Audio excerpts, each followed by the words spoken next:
بسم اللہ الرحمن الرحیم الحمدللہ رب العالمین والصلاة والسلام علی سید الانبیاء والمرسلین۔ ناظرین کرام السلام علیکم ورحمۃ اللہ وبرکاتہ۔ دعوت ابراہیمی حج کے خصوصی پروگرام تسلیم احمد صابری حاضر خدمت ہے۔ آج ہمارا موضوع مکۃ المکرمہ ہے، شہر مکہ جسے اللہ رب العزت نے بلد الامین قرار دیا ہے، امن کا گڑھ، سلامتی کا مرکز، اور ویسے بھی اگر دیکھا جائے تو یہ ساری دنیا اس قرۂ ارضی کا مرکز ہے، یہ خطہ جہاں مکۃ المکرمہ ہے، اور یہ وہ سرزمین ہے کہ جسے شفائیں عطا کی گئی ہیں، رزق کی برکتیں عطا کی گئی ہیں، امن اور سلامتی عطا کی گئی ہے، جسے یوں سمجھ لیجئے کہ عزتیں اس طرح سے عطا کی گئی ہیں کہ یہاں پر خون ریزی، فتنہ، فساد کو حرام قرار دے دیا گیا ہے۔ حرمتوں والا شہر اسے قرار دیا، جس کی رب تعالی قسمیں یاد کرے، جس کے لیے نبی دعائیں کرتے رہیں، جس کی زیارت کے لیے لاکھوں کروڑوں لوگ دنیا بھر سے آتے ہوں۔ اور یہی وہ خطہ ہے کہ جب اللہ رب العزت نے ارادہ فرمایا کہ پانی پر فرش زمین بچھایا جائے تو پانی سے سب سے پہلے زمین کا جو ٹکڑا نمودار ہوا تھا وہ بیت اللہ تھا، یعنی مکۃ المکرمہ۔ اس کی پاکیزگی کے کیا کہنے، اس کی ہوائیں بھی پاکیزہ ہیں، اور ایک جلال ہے جو یہاں پر نظر آتا ہے۔ اللہ کے محبوب کا محبوب شہر ہے، رحمتوں والا شہر ہے، برکتوں والا شہر ہے، جو آ جائے وہ امان پا جاتا ہے۔ ایک تو مکۃ المکرمہ، اس کی فضیلتوں کے حوالے سے ذکر ہوگا، اور اس کی حرمت سے کیا مراد ہے یہ بھی تذکرہ آج کے اس پروگرام میں ہوگا۔ ہمارے ساتھ تشریف فرما ہیں، ممتاز اسکالر ہیں، آپ کے ہمارے ہم سب کے بہت پسندیدہ قبلہ مفتی محمد طاہر تبسم صاحب۔ السلام علیکم مفتی صاحب، بہت شکریہ آپ کی آمد کا، بہت نوازش۔ اور ایک اور بہت ممتاز اسکالر ہیں، بہت شاندار گفتگو کرتے ہیں، قبلہ ڈاکٹر سید ضیاء اللہ شاہ صاحب بخاری۔ السلام علیکم ڈاکٹر صاحب، آپ کا بھی بہت شکریہ۔ اور ممتاز محترم، پوری دنیا میں نعت جن کی پہچان ہے، قاری احمد رضا جماعتی صاحب۔ السلام علیکم قاری صاحب، آپ کا بھی بہت شکریہ۔ آغاز ہم سے کرتے ہیں، بسم اللہ۔ تیرے در پہ حاضر ہے ہم یا الہی، تیرے در پہ حاضر ہے ہم یا الہی، کرم یا الہی، کرم یا الہی، تیرے در پہ حاضر ہے ہم یا الہی۔ گناہ گار ہیں ہم، کریں التجا کیا، گناہ گار ہیں ہم، کریں التجا کیا، یہ سر ہے ندامت سے خم یا الہی، تیرے در پہ حاضر ہے ہم یا الہی، تیرے در پہ حاضر۔ شفا بخش دے جو ہے بیمار مولا، شفا بخش دے جو ہے بیمار مولا، شفا بخش دے جو ہے بیمار مولا، غریبوں کے کر دور غم یا الہی، غریبوں کے کر دور غم یا الہی، کرم یا الہی، کرم یا الہی، کرم یا الہی کرم یا الہی محمد کی بیٹی کا صدقہ مٹا دے محمد کی بیٹی کا صدقہ مٹا دے زمانے کے رنجو زمانے کے رنجو علم یا الہی تیرے در پہ حاضر ہیں ہم یا الہی کرم یا الہی کرم یا الہی کرم یا الہی کرم یا الہی واہ واہ واہ، سبحان اللہ سبحان اللہ۔ وہ شہر کی عظمت کا مفتی صاحب کیا عالم ہوگا کہ جس کی رب تعالیٰ قرآن مجید میں قسم یاد کر رہا اور بلد الامین کہہ رہا، کیا فرماتا؟ نحمدہ ونصلی ونسلم علی رسولہ الکریم اما بعد فاعوذ باللہ من الشیطان الرجیم بسم اللہ الرحمن الرحیم۔ بجا فرمایا آپ نے، اور ایک مرتبہ نہیں کئی مرتبہ، واہ واہ واہ، یعنی ادھر فرمایا والبلد الامین اور ادھر فرمایا لا اقسم بہذا البلد، واہ واہ واہ، اور پھر وہاں وجہ بھی آگے علت اور ریزن بھی ذکر کی، جی ہاں، وَأَنْتَ حِلٌّ بِهَذَا الْبَلَدِ، واہ، بابو اس شہر کی قسم اس لیے ہے کہ اس شہر کی زمین کے سنگریزوں نے، ریت کے ذرات نے آپ کے طلبوں کو بوسہ دیا ہے۔ واہ واہ واہ واہ، اس کا مطلب یہ ہوا کہ یہ بالکل کیٹیگوریکل ایک بات ارشاد فرما دی گئی، وجہ بتا دی گئی، وجہ بتا دی گئی ہے کہ حالانکہ مکہ المکرمہ اور بیت اللہ شریف اور اس کی سراؤنڈنگ میں جتنی بھی نشانیاں ہیں اللہ کی، ساری ہی عظمت والی ہیں، ساری ہی شان والی ہیں، سارا شہر ہی برکتوں والا ہے، اس کا ایک ایک خطہ اور ایک ایک کونا اور ایک ایک گوشہ جو ہے وہ رحمتوں اور برکتوں سے بھرا ہوا ہے۔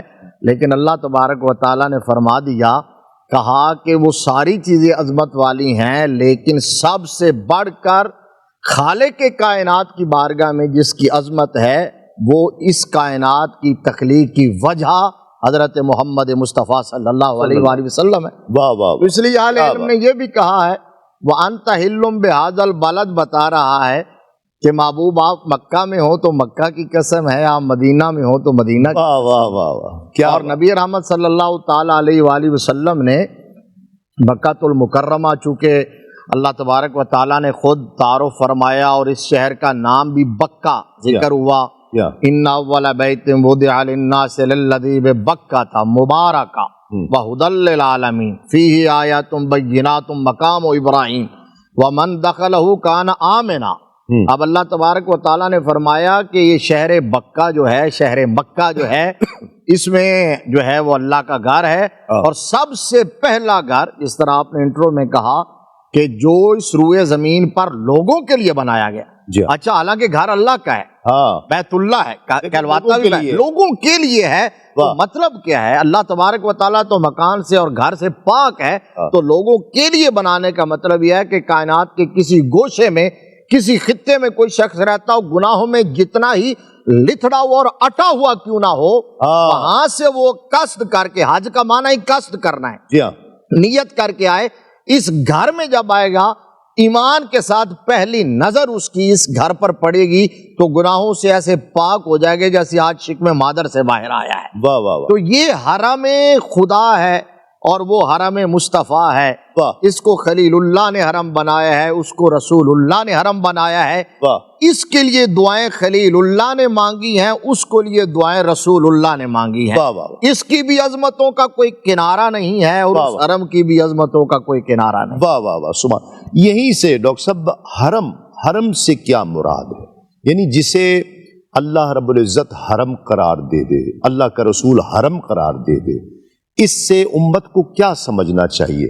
جب ہم کہتے ہیں کہ جی یہ رحمتوں کا شہر ہے تو سب کو سمجھ آتی ہے کہ یہ رحمتوں کا شہر ہے اور رب کی رحمتیں برس رہی ہیں، لیکن جب خاص حرمت استعمال کیا جاتا ہے تو اس حرمت سے کیا خاص مراد ہے؟ بسم اللہ الرحمن الرحیم صلی اللہ علیہ وآلہ وسلم۔ بلا شبہ آج کا موضوع بہت سچی بات ہے، ایمان افروز ہے۔ بے شک آپ کے انٹرو نے، پھر حضرت مفتی صاحب کی گفتگو نے بہت خوشبو بخیر دی ہے مکہ معظمہ، بلا شبہ جس کی نسبت رسول اللہ صلی اللہ علیہ وسلم کی ذات مبارکہ کے ساتھ ہے، جیسے ابھی مفتی صاحب ارشاد فرما رہے تھے، اللہ تعالیٰ نے فرمایا لا اقسم بہذا البلد وانت حل بہذا البلد۔ مکہ معظمہ میں خود بیت اللہ ہے، وہاں پہ بیر زمزم ہے، وہاں پہ حجر اسود ہے، وہاں صفا مروہ ہے، اس کے پڑوس میں منا، مزدلفہ، عرفات ہے۔ شعائر اللہ سے مزین ہے یہ شہر۔ میں معظم یہ سارے شاعر اللہ ہیں، جی ہاں سارے عظیم ہیں، جی ہاں لیکن اللہ نے جو فرمایا نا وانت حل بہذا البلد، کہ میں نے مکہ معظمہ قسم آپ کی وجہ سے اٹھائی کہ آپ کا شہر ہے، تو یہاں یہ ہمیں پیغام دے دیا کہ ان ساری چیزوں میں سب سے زیادہ عظمت والی جو ہستی ہے وہ محمد مصطفیٰ واہ واہ بے شک احمد مجتبیٰ ہیں صلی اللہ علیہ وسلم، ان کی وجہ سے ہم قسمیں اٹھا رہے ہیں۔ جہاں تک تعلق حرمت والا، نبی کریم علیہ الصلوۃ والسلام نے فرمایا ان اللہ بلا شبہ حرم مکہ، اللہ نے خود مکہ معظمہ کو حرمت والا بنایا، اور حرمت والا اس وقت سے بنایا جب اللہ نے آسمانوں کو پیدا کیا، زمین کو پیدا فرمایا، اسی وقت سے، اور فرمایا الہ یوم القیامہ، قیامت تک یہ حرمت بھی باقی رہے گی۔ اگر کوئی تم میں سے کہے کہ فلاں دن نبی پاک صلی اللہ علیہ وسلم نے جب یہاں پر کچھ گستاخان پیغمبر کو قتل کیا تھا تو کہاں حرمت گئی تھی، تو آپ فرماتے ہیں ان سے کہہ دینا کہ وہ اللہ کے رسول ہیں، تم اللہ کے رسول نہیں ہو۔ ان اللہ اذن لی، اللہ نے میرے لیے اجازت دی تھی، ولم یأذن لک، تجھے اجازت نہیں دی، اور مجھے بھی اجازت دی ہے ایک سا، ایک دن کی ایک گھڑی کے لیے، پھر اس کی حرمت اسی طرح لوٹ آئی جیسے پہلے تھی، اب یہ حرمت قیامت تک رہے گی۔ اور آپ نے اس کی حرمت کو خود واضح فرمایا، فرمایا کسی کا خون بہانا تو بہت دور کی بات ہے، بیت اللہ کی حرمت کا معنی یہ ہے اس کا کانٹا بھی نہیں کاٹا جائے گا، اس کے درختوں کی شاخیں بھی نہیں کاٹی جائیں گی، یہاں پہ کسی پرندے کا شکار بھی نہیں کیا جائے گا، یہ اس کی حرمت آپ نے بیان فرمائی۔ اور یہاں ساتھ ساتھ آپ یہ بھی سن لیں، آپ نے حجۃ الوداع کے موقع پر صحابہ کرام کا 1 لاکھ سے زیادہ جو مجمع تھا نا، ان کو مخاطب کر کے فرمایا حرمت کا معنی سمجھانے کے لیے، آپ فرماتے ہیں بھئی جانتے ہو یہ دن کون سا ہے؟ ایو یوم ھذا، قالوا اللہ ورسول عالم، صحابہ کا ادب دیکھیں، سب کو علم تھا کہ آج کون سی تاریخ ہے، کون سا دن ہے، مگر انہوں نے نبی پاک کے ادب کی وجہ سے کیا عرض کیا، اللہ اور اللہ کے رسول عالم، وہ زیادہ علم والے۔ آپ نے پوچھا ایو شہرین ھذا، یہ کون سا مہینہ، سب کو علم تھا ذوالحجہ ہے، مگر سب نے کہا اللہ ورسول عالم۔ پھر آپ نے فرمایا ایو بلد ھذا، یہ مکہ معظمہ کی سرزمین جانتے یہ کون سی ہے؟ انہوں نے کہا جی اللہ ورسول عالم۔ تو فرمایا نبی کریم علیہ الصلوۃ والسلام نے اب سنو، یہ دن حرمت والا، یہ شہر حرام حرمت والا مہینہ، یہ بلد حرام حرمت والا شہر، یہ بیان کرنے کے بعد فرمایا الا ان دماءکم واموالکم واعراضکم حرام علیکم کحرمت یومکم ھذا فی شہرکم ھذا وفی فی شہرکم ھذا فی بلدکم ھذا۔ فرمایا یاد رکھو، ایک مسلمان کا خون دوسرے مسلمان پر، ایک مسلمان کی حرمت دوسرے مسلمان پر، ایک مسلمان کی جائیداد مال دوسرے مسلمان پر اسی طرح حرمت والا ہے جیسے مکہ معظمہ حرمت والا، جیسے بیت اللہ حرمت والا۔ بلکہ مفتی صاحب تشریف فرمائے، آپ خود بہت بڑے صاحب علم ہیں، تعین فرمائیں گے، جامع ترمذی کے اندر یہ حدیث ہے، صابری صاحب نبی پاک صلی اللہ علیہ وسلم فرمایا بیت اللہ تیری حرمت کے کیا کہنے، مگر یاد رکھ ایک مومن کی حرمت، نبی پاک کی تو حرمت، حیدر قرار کی حرمت، صحابہ کی حرمت، اہل بیت کی حرمت تو بہت بلند ہے نا، فرمایا ایک مومن کی حرمت اللہ کی ہاں تیری حرمت سے بھی زیادہ شمار ہوتی ہے۔ بہت اچھی بات۔ اور بیت اللہ کی حرمت کا حال یہ ہے وَمَن يُعَظِّمْ، قرآن پاک میں وَمَن يُرِدْ فِيهِ بِإِلْحَادٍ بِظُلْمٍ نُذِقْهُ مِنْ عَذَابٍ أَلِيمٍ۔ آپ دنیا کی کسی جگہ پہ بیٹھ کر نیکی کی نیت کریں تو اللہ بغیر عمل کے ثواب دیتا ہے پورا، نیت کریں برائی کی گناہ نہیں ملتا جب تک عمل نہ کریں۔ بیت اللہ کی حرمت کا حال یہ ہے، اللہ فرماتے ہیں وَمَن يُرِدْ فِيهِ بِإِلْحَادٍ بِظُلْمٍ نُذِقْهُ مِنْ عَذَابٍ أَلِيمٍ۔ اور مکہ کی دھرتی پر اگر تم نیت بھی کی نا برائی کی تو میں عذاب علیم میں تمہیں واہ واہ، مبتلا کر دوں گا. بہت اچھی اتنی بیت اللہ کی حرمت ہے، اتنی مکہ معظمہ کی حرمت. اس پر مزید انشاءاللہ اس پر بات کرتے ہیں کہ جب حرمت والے شہر، یقیناً حرمت والے ایام جب خاص طور پر بتائے جاتے ہیں، ذکر کیے جاتے ہیں، تو اس سے کیا مراد ہوتی ہے، ایک مختصر سے وقفے کے بعد. ناظرین کرام خوش آمدید، آپ پروگرام دیکھ رہے ہیں دعوت ابراہیمی تسلیم صابری کے ساتھ. جس طرح ڈاکٹر صاحب قبلہ نے بھی بڑی شاندار گفتگو کی اور اس کی وضاحت فرمائی ہے، جب مفتی صاحب کسی شہر کی خاص اس مکہ المکرمہ کی حرمت کا اعلان کر دیا گیا، مدینہ المنورہ، مسجد الحرام، مسجد النبوی جو ہے وہ بھی حرمت والی، کچھ ایام حرمت والے کر دی جاتے.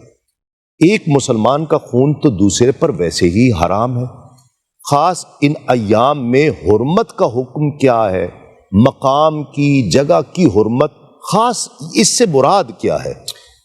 آپ نے ٹھیک کہا کہ بندہ مومن کی جان، اس کی عزت، آبرو وہ بہت محترم ہے، اور دوسرے کے لیے اس کا پاس کرنا، خیال رکھنا یہ ہر جگہ ہر وقت ضروری ہے. ٹھیک ہے، لیکن کچھ جگہ پر اس جرم کی سنگینی میں اضافہ ہو جاتا ہے، اچھا تو مطلب گویا سزا میں اضافہ ہو. سزا میں اضافہ ہو جاتا ہے. یقیناً جس طرح بھی شاہ صاحب نے قرآن پاک کی آیت سے استدلال کیا، وَمَن يُرِدْ فِيهِ بِإِلْحَادٍ، تو اب یہ بڑی خوبصورت بات ہے کہ کسی اور جگہ آپ برائی کی نیت کریں گے تو وہاں سے آپ کی گرفت شروع نہیں ہوگی جب تک برائی کر نہیں لیں گے. ٹھیک ہے، لیکن حدود حرم کی عظمت ہے کہ وہاں اگر صرف نیت بھی کریں گے تو آپ اس کی گرفت میں آ جائیں گے.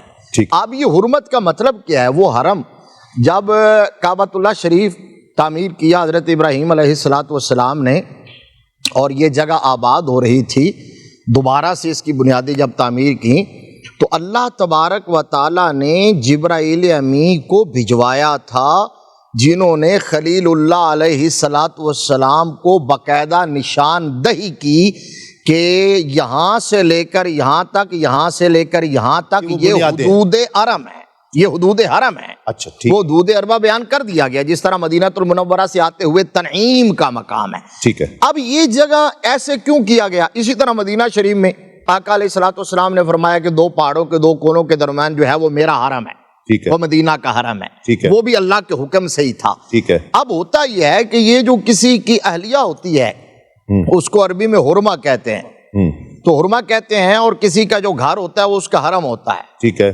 وہ اس لیے کہ اس کے گھر کے اور اس کی حدود کے اندر کوئی دوسرا بندہ آ کے بہت محتاط ہو کے رہے، محتاط ہو کے چلے، اس بندے کی عظمت اور عزت کا خیال رکھے. ٹھیک. تو اللہ تبارک و تعالیٰ نے اپنے اس گھر کے سراؤنڈنگ کے اندر اپنی طرف اس جگہ کو منسوب کرتے ہوئے اپنا حرم قرار دیا ہے. ٹھیک ہے. فرمایا اس جگہ کی عظمت کو دیکھنا چاہتے ہو تو یہ جان لو کہ یہ میری طرف منسوب ہے اور پھر میرے محبوب کی طرف منسوب ہے. ابھی شاہ صاحب سے جو بات کہی نا، میں نے بھی عرض کیا تو اس میں ایک جملہ لے لیجئے کہ سب اللہ کی مخلوقات میں سب سے عظمت والی جو مخلوق ہے وہ ہمارے آقا کریم صلی اللہ علیہ وسلم کی ذات ہے. علامہ ابن تیمیہ کی کتاب مجموعۃ الفتاوی پہلی جلد صفحہ نمبر 145، انہوں نے ایک عبارت لکھی، حد کر دی. انہوں نے لکھا قد اتفق المسلمون علی انہ صلی اللہ علیہ وآلہ وسلم اعظم الخلق جاہا عند اللہ لا جاہ لمخلوق عند اللہ اعظم من جاہہ ہی ولا شفاعت اعظم من شفاعتہ. واہ واہ. کہا کہ امت مسلمہ کا کنسنسس ہے اس بات پر، اجماع ہے، اتفاق ہے، کسی ایک کا بھی اختلافی نوٹ نہیں ہے کہ خدا کی پوری خدائی کے اندر اللہ کی بارگاہ میں جو وجاہت، جو مقام شفاعت، جو عزت، عظمت، وقت، ویلیو، پذیرائی، شنوائی، مقبولیت اللہ کے محبوب کو حاصل ہے، وہ کسی اور کو حاصل نہیں ہے. واہ واہ. اعظم الخلق کا لفظ کہا، یہ علامہ ابن تیمیہ نے کہا. تو یہی بریلی کے تاجدار نے اپنے انداز میں کہا کہ خلق سے اولیاء، اولیاء سے رسول، اور رسولوں سے اعلیٰ ہمارا نبی. واہ واہ، بہت خوب. بہت سے نبیوں کا مسکن رہا مکہ المکرمہ، بہت سے نبیوں نے دعا کی، اور یہ کیا ایسا موجود ہے کہ تقریباً کم و بیش ہر نبی مکہ المکرمہ کی طرف آیا؟ ایسا ٹھیک ہے یہ کہنا؟ اس میں کوئی شک نہیں ہے. جیسے اور کئی نبیوں کے مزارات ہیں وہیں مطاف میں. جیسے ابھی آپ نے آغاز میں انٹرو میں ارشاد فرمایا تھا نا، جب اللہ تعالیٰ نے اس کائنات کی بزم کو سجایا تو قرآن مجید میں اللہ تعالیٰ خود فرماتے ان اول بیت وضع للناس للذی ببکہ مبارکا وہدی للعالمین. تو اللہ نے روئے زمین کی آبادی کا آغاز سب سے پہلے اپنے گھر سے کیا ہے، بے شک بے شک. سب سے پہلا. اور یہاں پر میں بیت اللہ کی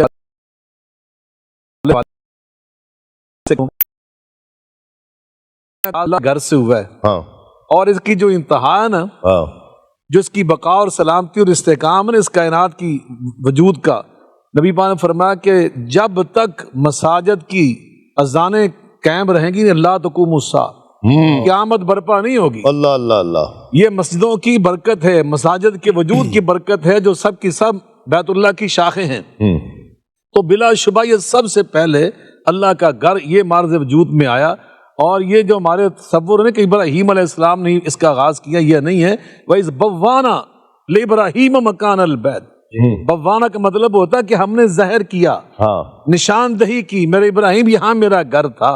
جب مرور زمانہ سے دوبارہ اس کی تعمیر کی ضرورت ہے، دوبارہ وہ بنایا گیا اصل میں. وَيَرْفَعُ إِبْرَاهِيمُ طوفان نوح میں جب اٹھا لیا گیا تھا تو دوبارہ یعنی پہلے سے تھا. تو یقیناً جو آپ نے بات ارشاد فرمائی کہ چونکہ اللہ کا گھر تو شروع سے بنا ہوا ہے، حضرت آدم علیہ السلام کے سے بھی پہلے بنا ہوا ہے، جو نوح علیہ السلام سے پہلے بنا ہوا ہے. تو جس نبی کو اللہ پاک نے توفیق دی یا ان کے لیے اللہ نے آسانیاں پیدا فرمائی تو یقیناً وہ اپنے اپنے دور میں یہاں پہ تشریف لاتے رہے، جیسے ابھی آپ نے فرمایا.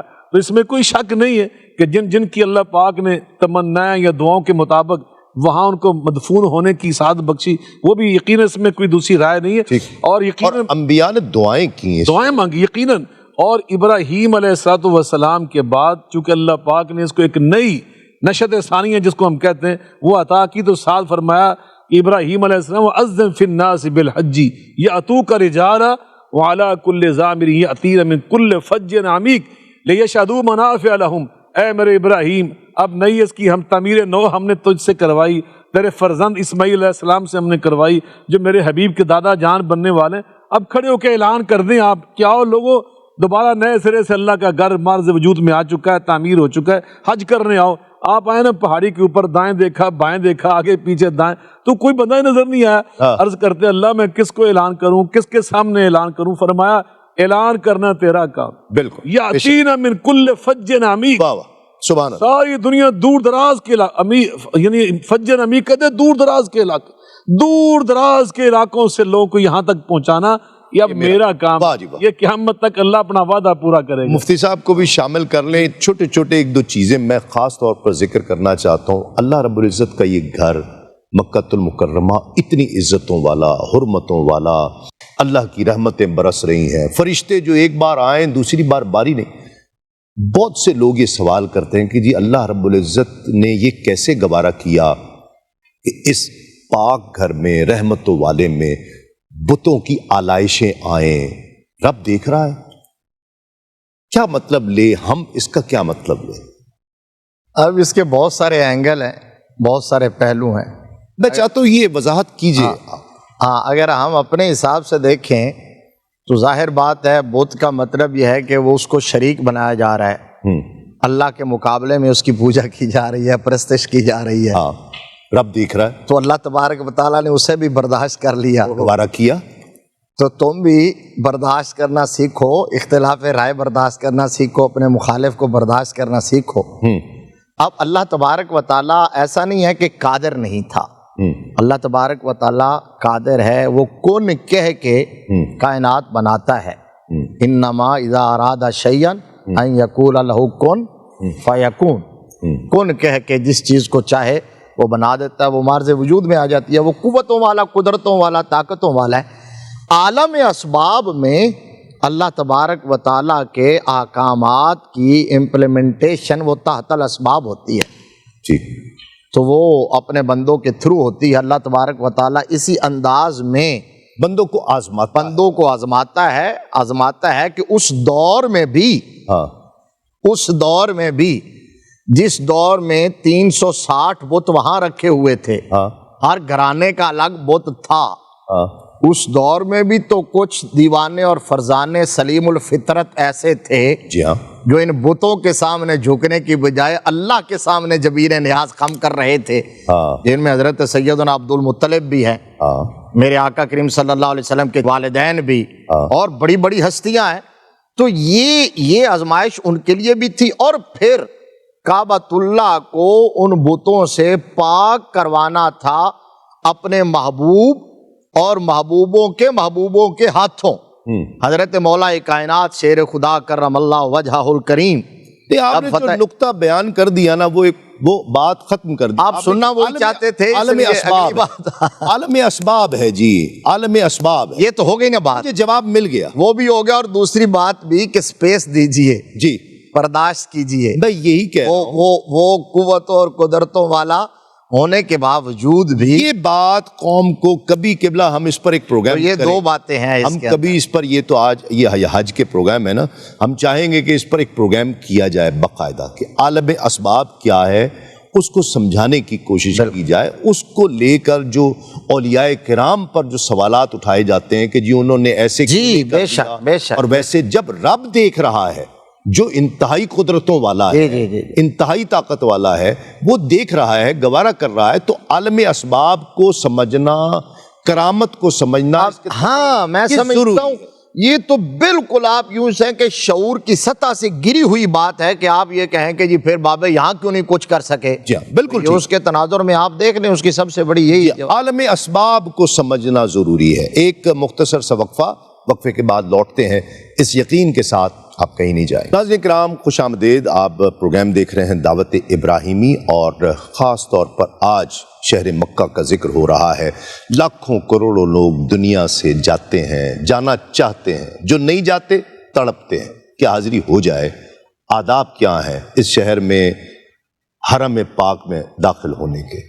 بلا شبہ صابری صاحب اللہ کو سلامت رکھے، آداب پر تمام ہماری امت مسلمہ کے اکابرین، ہمارے اسلاف، ان سب کے اس بات پر اتفاق ہے جب مسلمان وہاں پہ حاضر ہو رہا ہے اسے غسل کرنا چاہیے، ٹھیک ہے، اگر ممکن نہ ہو تو وضو لازماً کرنا چاہیے، باب وضو ہو کر وہاں جانے کا وہ سفر کا ارادہ کرے، ٹھیک ہے، اور احرام باندھے، احرام بھی وہاں کی حاضری کے لیے آداب میں شامل ہے، ٹھیک ہے، اور وہاں پہ جو تلبیہ ہے وہ تلبیہ پڑھے، نیت کرے، اگر حج کے لیے جا رہا ہے تو حج کی، عمرے کے لیے جا رہا ہے تو عمرے کی، اگر دونوں کے لیے جا رہا ہے تو اکٹھی نیت کرے، ٹھیک ہے، اور پھر وہاں راستے میں وہ تلبیہ پڑھتا جائے، یہ سب آداب میں شامل، لبیک اللہم لبیک لبیک لا شریک لک لبیک ان الحمد والنعمت لک والملک لا شریک لک۔ وہاں پہ پہنچ کر، اور یہ بھی ادب ہے، آپ جو وہاں پہ جا رہے ہیں نا تو زاد راہ کے لیے پیسہ وہ استعمال کریں، وہ اس کا انتخاب کریں، ان اللہ طیب لا یقبل الا طیبا، جس میں ایک پیسہ بھی وہ حرام کمائی سے نہ ہو، مشکوک کمائی سے نہ ہو، وگرنہ نبی پاک علیہ السلام فرمایا وہاں پہ جب بندے حرام باندھے اللہ سے عرض کرتے ہیں نا لبیک اللہم لبیک، بڑی محبت سے فرماتے ہیں لبیک وسعدیک لبیک وسعدیک، اور میرے بندے آنا تیرا ہم نے قبول کر لیا، باسعد بنا دیا، مانگو کیا مانگتے ہو، جو مانگو گے عطا کر دیں گے۔ لیکن حرام پیسے سے جانے والا اسی طرح جب کہتے ہیں لبیک اللہم لبیک، اللہ جلال میں آ کے فرماتے ہیں لا لبیک لک ولا سعدیک، تیرا آنا ہمیں بالکل پسند نہیں آیا، تیرا ہم نے قبول ہی نہیں کیا۔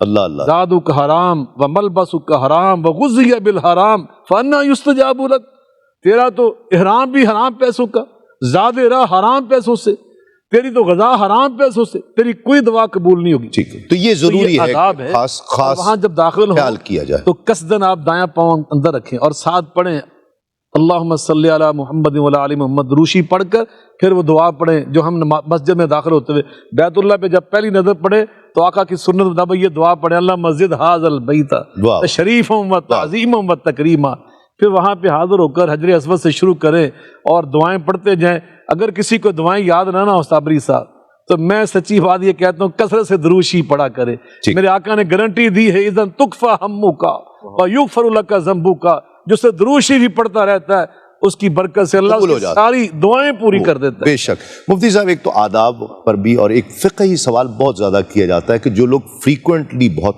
آتے جاتے ہیں کیا وہ ہر مرتبہ احرام باندھیں گے وہاں جانے کے لیے؟ ہر مرتبہ عمرہ کریں مجھے گے؟ کل ہی وہاں سے کال آئی اور وہ کہنے یہ لگے بہت فریکوینٹ سوال. ہاں اب چونکہ وہاں پابندی لگا دی گئی ہے، نیچے مطاف میں نہیں جا سکتے، صرف وہ جا سکتا ہے جسے عمرہ کرنا ہو، کیا؟ تو لوگ ہوٹل سے احرام باندھ کے آتے ہیں اور پھر وہ داخل ہو جاتے ہیں. میں نے جواب یہ دیا، کل ہی وہاں سے مجھے فون آیا تھا، ہاں تو میں نے کہا جی کہ میرا اس پر نظریہ یہ ہے، اہل علم کا اختلاف بھی ہو سکتا ہے، میں اس کو جائز نہیں سمجھتا. بہت اچھا. یہ دھوکہ دینا ہے، اچھا یہ دھوکہ دینا ہے، اور وہاں اس کام کے لیے نہیں گئے.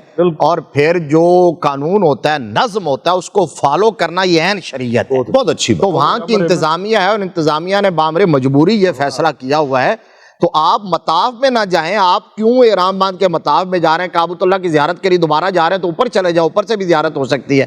وہاں جانے کے لیے تو پابندی نہیں ہے، وہاں طواف بھی کر سکتے ہیں. اچھا، آداب میں شاہ صاحب نے بڑی خوبصورت بات کی ہے، اس میں یہ بھی شامل کر لیجئے کہ خدا کے لیے وہاں جا کے موبائل سے کٹ جائیے، اللہ سے جڑ جائیے. اللہ اکبر. وہاں جا کے آپ اللہ کے گھر میں کھڑے ہو کے اپنے موبائل میں دیکھ رہے ہیں تو وہاں لینے کے لیے گئے تھے، کیا گئے تھے؟ مصطفیٰ کریم صلی اللہ علیہ وسلم کی بارگاہ میں مواجہ شریف کے سامنے کھڑے ہو کر آپ ادھر موبائل کی طرف دیکھے جا رہے ہیں، تو وہاں لینے کے لیے کیا گئے تھے؟ صحیح بات. اسی طرح وہاں جا کے بلند آواز سے بولنا، چاہے حرم خدا ہو یا حرم مصطفیٰ ہو، وہاں شور و شغف کرنا.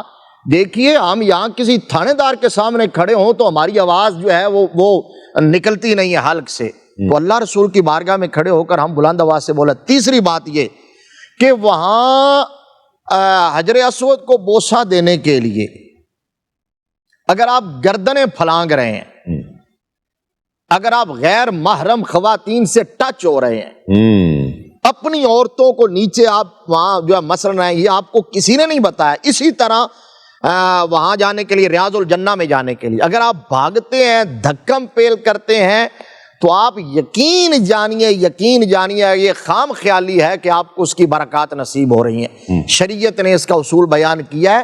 حجر اسود کا جہاں تقبیل ہے وہیں استلام ہے. چوم سکتے ہو تو چلے جاؤ اگر سپیس ہے، نہیں تو ادروائز کھڑے ہو کر ان کو دور سے یوں سیلوٹ کر دو گے تو وہی برکت ملے گی جو بوسہ دینے کی. اس کا قائم مقام ہے. اسی طرح آپ مدینہ شریف میں اگر چلے گئے سرکار کی بارگاہ میں، میرا نظریہ یہ ہے کہ آپ حضور کے شہر میں چلے گئے ہیں تو سمجھے جنت میں چلے گئے ہیں. حضور کی مسجد میں جہاں کھڑے ہو گئے ہیں وہاں جنت میں چلے گئے ہیں. اعلیٰ حضرت نے پتہ کیا کہا؟ حرم کی زمین اور قدم رکھ کے چلنا. ارے سر کا موقع ہو جانے والے، وہ یہ عبادتوں کا سفر نہیں ہے، یہ زیارتوں کا سفر ہے، یہ ادب کا سفر ہے. جتنا کوئی ادب کرے گا اتنا ہی بامراد لوٹے گا. بے شک. بہت شکریہ مفتی صاحب، ڈاکٹر صاحب آپ کا بہت شکریہ، قاری صاحب آپ کا بہت شکریہ. آخر میں انشاءاللہ کلام شامل کریں گے. ناظرین کرام، یہ اسی نوٹ پر آج کے پروگرام میں اجازت چاہ رہے ہیں کہ یہ ادب بہت ضروری. یہ تو سوچیں کہ کتنے پیسے خرچ کر کے، اب تو پچھلے گزشتہ 4-5 سال پہلے دیکھ لیجئے کتنے میں حج یا عمرہ ہوتا تھا اور آج کتنے میں حج اور عمرہ ہو رہا ہے. تو کتنی مشکل، کتنی پریشانی سے آپ پہنچے ہیں، کتنا پیسہ خرچ کر کے پہنچے ہیں. اور اکثر ایسے لوگ پہنچے ہیں کہ جنہوں نے پوری زندگی کی جمع پونجی لگا کر وہاں پر پہنچے ہیں. تو اللہ رسول کا خیال کیجئے، کس مقام پر آئے ہیں، اس کی عظمتیں پیش نظر رہیں، اس کی حرمتیں پیش نظر رہیں، وہاں کا ادب کیا ہے یہ پیش نظر رہے. وہاں جا کر بھی اگر یہی تمام چیزیں ہیں تو پھر کیا ضرورت ہے اس چیز کی؟ اتنا آپ پیسہ خرچ کر کے گئے ہیں. وہاں خود تو دیکھ لیجئے، سوشل میڈیا والے تو کسی ذریعے سے دیکھ ہی لیں گے. جو دیکھنے گئے ہیں ہمیں چاہیے کہ ہم کم از کم وہ خود تو دیکھ لیں. جو رحمتیں اور برکتیں لینے گئے ہیں ان کو سمیٹنے کی کوشش کریں، اپنے گناہوں کی مغفرت اس سے طلب کریں. کتنی خوش بختی ہے کہ رب نے ہمیں بلا لیا ہے، رب نے آپ کو بلا لیا ہے. اس پر اس کا شکر ادا کیجئے اور بس اس تبدیلی کے ساتھ آئیے کہ اب رب نے بلا لیا ہے، اب میں یہاں سے آخری سانس تک رب کا ہونے کا وعدہ کر کے جا رہا ہوں کہ اب میں یہاں سے لوٹوں گا تو اب میں رب کا ہوں. اللہ کریم ہم سب کو حاضری کا شرف عطا فرمائے. ناظرین کرام، انشاءاللہ کل آپ سے ایک مرتبہ پھر اسی پروگرام میں ایک نئے موضوع کے ساتھ ملاقات ہوگی. تسلیم احمد صابری کو اجازت دیجیے. السلام علیکم. تسلیمات. رہتے ہیں میرے دل میں ارمان مدینے کے کب مجھ کو بلائیں گے، سلطان مدینے کے کب مجھ کو بلائیں گے، سلطان مدینے کے روتے ہیں تڑپتے ہیں،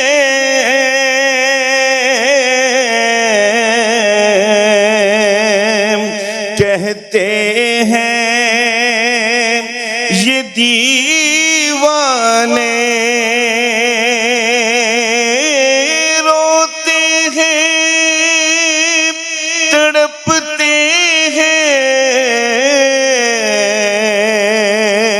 کہتے ہیں یہ دیوانے،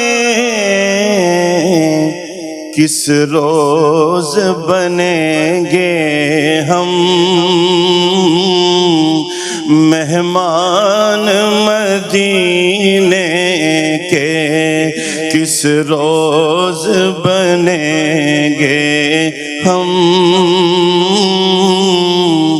مہمان مدینے کے، اے کاش مدینے میں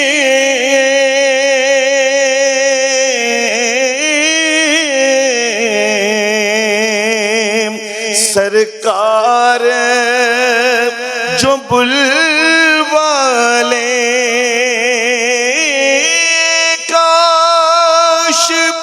مدینے میں سرکار جو بلوالے، ہو جائیں دل و جاں سے قربان مدینے کے، ہو جائیں دل و جاں سے قربان مدینے کے، رہتے ہیں صدا ان کے دل کیف حضوری میں، رہتے ہیں صدا ان کے دل کیف حضوری میں، پڑھتے ہیں قصیدے جو ہر آن مدینے کے، پڑھتے ہیں قصیدے جو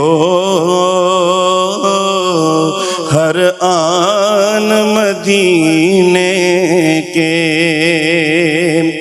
میرے لیے سب آصف تعظیم کے لائق ہیں، میرے لیے سب آصف تعظیم کے لائق ہیں، وہ سنگ و شجر ہو یا انسان مدینے کے، وہ سنگ و شجر ہو یا انسان مدینے کے، رہتے ہیں میرے دل میں ارمان مدینے کے، کب مجھ کو بلائیں گے سلطان مدینے کے